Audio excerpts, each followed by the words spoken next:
మీరు మౌనంగా ఉన్నప్పుడు ప్రభువు మీ కొరకు యుద్ధం చేస్తాడు. చాలామంది త్వరగా పోరాడడానికి, వాదించడానికి, నిందించడానికి, విమర్శించడానికి మరియు ఇతరులలో తప్పులు వెతకడానికి సిద్ధంగా ఉంటారు. ఇది క్రీస్తు స్వభావాన్ని కాదు, శత్రువైన సాతాను స్వభావాన్ని ప్రతిబింబిస్తుంది. అయితే దేవుని పిల్లలమైన మనం భిన్నంగా స్పందించాలని దేవుడు పిలుస్తున్నాడు.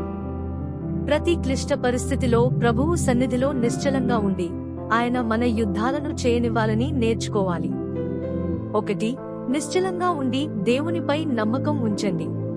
నిశ్చలముగా ఉండి నేనే దేవుడనని తెలుసుకొనుడి. జనములలో నేను హెచ్చింపబడుదును, భూమి మీద నేను హెచ్చింపబడుదును. కీర్తనలు 46:10. మన యుద్ధాలను మనమే ఎప్పుడూ పోరాడాలని ప్రయత్నిస్తే దేవుడు మన ప్రభువుగా మరియు మన రక్షకుడిగా ఉన్నాడని నిజంగా అనుభవించలేము. కోపంతో స్పందించడం గాని, మనమే సరైందని నిరూపించుకోవాలని ప్రయత్నించడం గాని చేయకుండా దేవుని సన్నిధిలో నిశ్శబ్దంగా ఉండి ఆయనపై సంపూర్ణ విశ్వాసం ఉంచాలి. ప్రజలు మిమ్మల్ని తప్పుగా అర్థం చేసుకున్నప్పుడు నిశ్చలంగా ఉండండి. మీరు చేయని పనికి నిందించినప్పుడు, అపవాదులు వేసినప్పుడు నిశ్చలంగా ఉండండి. ప్రజలు మిమ్మల్ని విమర్శించినప్పుడు నిశ్చలంగా ఉండండి. ప్రభువుకు సత్యమంతా తెలుసు. ఆయనే మీ కొరకు యుద్ధం చేస్తాడు. కాబట్టి ఆందోళన చెందవద్దు.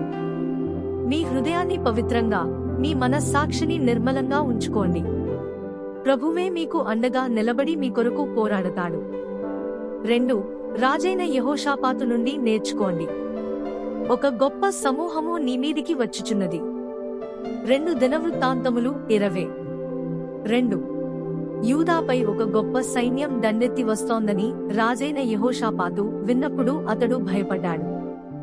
కాని తన స్వశక్తిపై ఆధారపడకుండా ప్రార్థనలో ప్రభువును ఆశ్రయించి దేవుని వాగ్దానాలను నమ్మాడు. అతడు ఇలా ప్రార్థించాడు: మా దేవా, ఈ గొప్ప సమూహమునకు ఎదురుగా నిలువుటకు మాకు శక్తి లేదు. ఏమి చేయాలో కూడా మాకు తెలియదు. మా కన్నులు నీమీదనే నిలిచియున్నవి. 2 దినవృత్తాంతములు 20:12. యెహోషాపాతు 4 ముఖ్యమైన సత్యాలను అంగీకరించాడు. ఈ యుద్ధాన్ని జయించే శక్తి మనకు లేదు. ప్రతి సమస్యను పరిష్కరించే జ్ఞానం మనకు లేదు. ఏమి చేయాలో మనకు తెలియదు. మన దృష్టి అంతా ప్రభువు మీదే ఉంది. దేవుని ప్రజలు తమను తాము తగ్గించుకుని ఆయనపై విశ్వాసం ఉంచినప్పుడు యహజీయేలు మీద ప్రభువు ఆత్మ వచ్చి ఈ సందేశాన్ని ప్రకటించాడు: ఈ యుద్ధములో మీరు పోరాడనవసరము లేదు. మీ స్థానములలో నిలిచి స్థిరముగా ఉండి యెహోవా మీకు కలుగజేయు రక్షణను చూడుడి. భయపడకుడి, దిగులు పడకుడి, యెహోవా మీతో ఉన్నాడు. 2 దినవృత్తాంతములు 20:17. వారు తమ బలాన్ని కాకుండా దేవునిపై విశ్వాసం ఉంచినందున దేవుడే వారి కొరకు యుద్ధం చేశాడు. 3.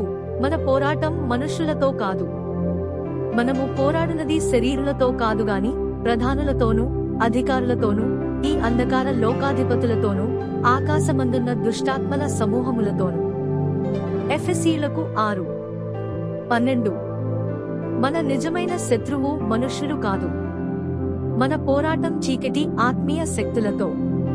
చాలామంది విశ్వాసులు శత్రువుకు వ్యతిరేకంగా ప్రార్థనలో నిలబడటానికి బదులుగా మనుష్యులతో పోరాడుతూ తమ సమాధానాన్ని, ఆత్మీయ బలాన్ని కోల్పోతున్నారు. మనుష్యులతో పోరాడినప్పుడు సాతానుకు మనపై ఆధిక్యం లభిస్తుంది. కానీ మనుష్యులతో పోరాడకుండా దేవునిపై విశ్వాసం ఉంచినప్పుడు మనం ఆత్మీయ అధికారంతో మరియు విజయంతో నడుస్తాము. మీరు సాతానుపై విజయం కోరుకుంటే మనుష్యులతో పోరాడవద్దు. మీరు శక్తివంతమైన పరిచర్య కోరుకుంటే వాదించవద్దు, నిందించవద్దు, ప్రతీకారం తీర్చుకోవాలని ప్రయత్నించవద్దు. విశ్వాసంలో స్థిరంగా నిలబడండి. ప్రార్థించండి. క్షమించండి. మీ యుద్ధాలను ప్రభువే చేయనివ్వండి. ఈ రోజు మీరు ఎలాంటి పరిస్థితిని ఎదుర్కొంటున్నప్పటికీ దేవుని ఈ వాగ్దానాన్ని జ్ఞాపకం చేసుకోండి: ఈ యుద్ధములో మీరు పోరాడనవసరము లేదు. మీ స్థానములలో నిలిచి స్థిరముగా ఉండి యెహోవా మీకు కలుగజేయు రక్షణను చూడుడి.